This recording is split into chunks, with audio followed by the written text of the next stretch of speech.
إن الحمد لله نحمده ونستعينه ونستغفره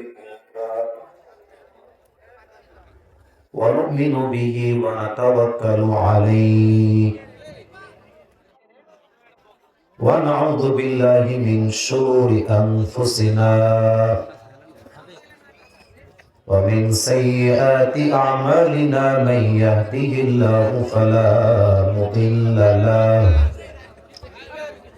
ومن يضلله فلا هادي له فلن تجد له وليا مرشدا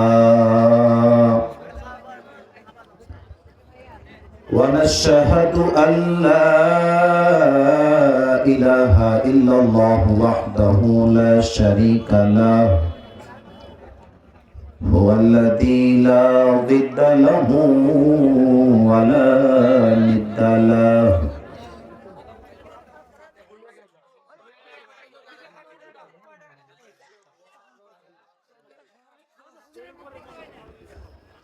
لا مثل له ولا مثيل له ولا كفيل له لا شبه له ولا شبيه له ولا ولد له ولا والد له وهو الواحد الفرد الصمد لم يلد ولم يولد ولم يكن له كفوا أحد ونشهد أن سيدنا ونبينا وحبيبنا وحبيب ربنا وطبيبنا وطبيب أرواحنا محمدا عبد الله ورسوله أرسله بالحق بشيرا ونذيرا وداعيا إلى الله بإذنه وسراجا وقمرا منيرا أما بعد فأعوذ بالله من الشيطان الرجيم بسم الله الرحمن الرحيم ومن يتوكل على الله فهو حسبه وقال تعالى في كلامه المجيد لا يكلف الله نفسا إلا وسعها وقال تعالى في كلامه المجيد قل لن يصيبنا إلا ما كتب الله لنا وقال رسول الله صلى الله عليه وسلم بلغوا عني ولو آية أو كما قال عليه الصلاة والسلام إن الله وملائكته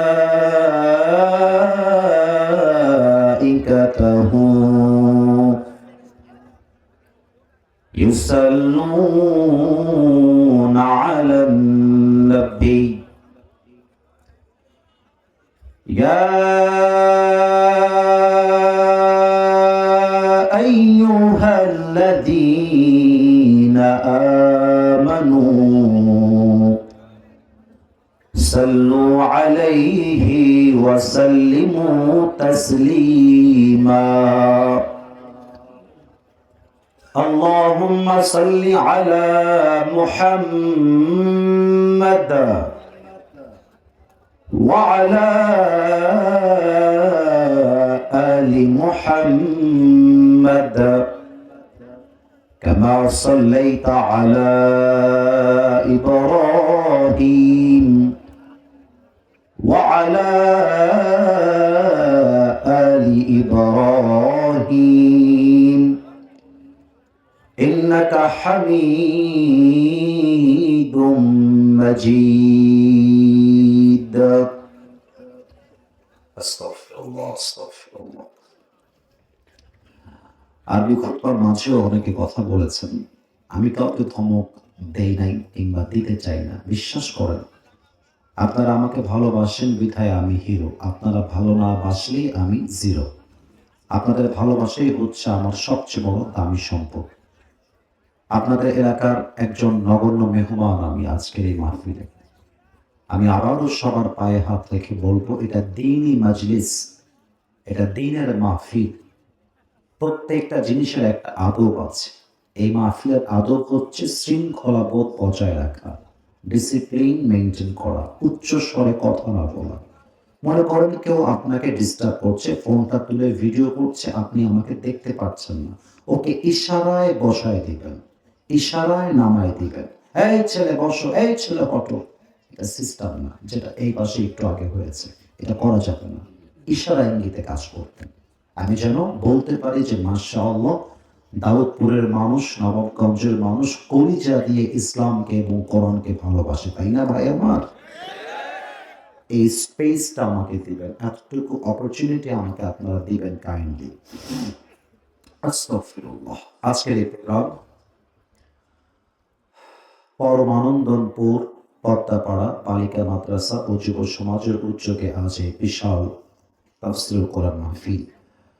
প্রধান উপদেষ্টা আছেন জনাব মোহাম্মদ মকবুল্লাহ রহমান গোর্কি। প্রধান অতিথি আছেন জনাব আলহাজ মৌলানা জুবায়ের সাইদ, মহাসচিব দিনাজপুর কওমি মাদ্রাসা ঐক্য পরিষদ, পরিচালক জুবায়ের হজ ট্রাভেলস। আমার ভাইজান আমার ডান দিকে কথা বললেন, অত্যন্ত চমৎকার এবং অল্প কথায় দামি কথা বলেছেন। আমি দোয়া করি আমাদের কওমি মাদ্রাসার গৌরব, আমাদের প্রিয় ভাই জুবায়ের সাইদকে যেন আল্লাহ তাআলা ইসলামের খাদেম হিসেবে কবুল এবং মঞ্জুর করে। পড়েন সবাই আমিন।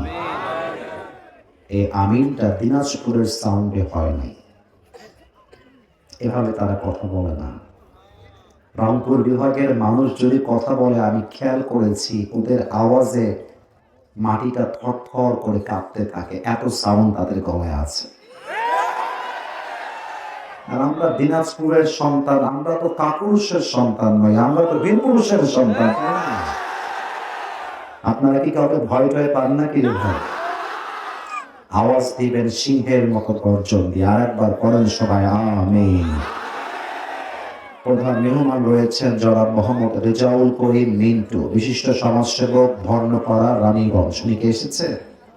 চলে গেছে। আচ্ছা, আজকের এই মাহফিলের সভাপতি রয়েছেন আমাদের সকলের প্রিয়, সকলের ভালোবাসার মানুষ, আমাদের আলহাজ মোহাম্মদ ইহসানুল কবির বিপুল, বিশিষ্ট ব্যবসায়ী, দাউদপুর বাজার। উনি ছাড়া হয়তো বা এই মাহফিলটা সম্ভব হতো না। আমরা দোয়া করি আল্লাহ তাআলা আমাদের বিপুল স্যার এখানেই বসে আছেন, উনি ওনার স্পিচ দিয়েছেন চমৎকার ভাবে, in a very shortcut way, অল্প কথায় তিনি তার কথা আজকে উপস্থাপন করেছেন।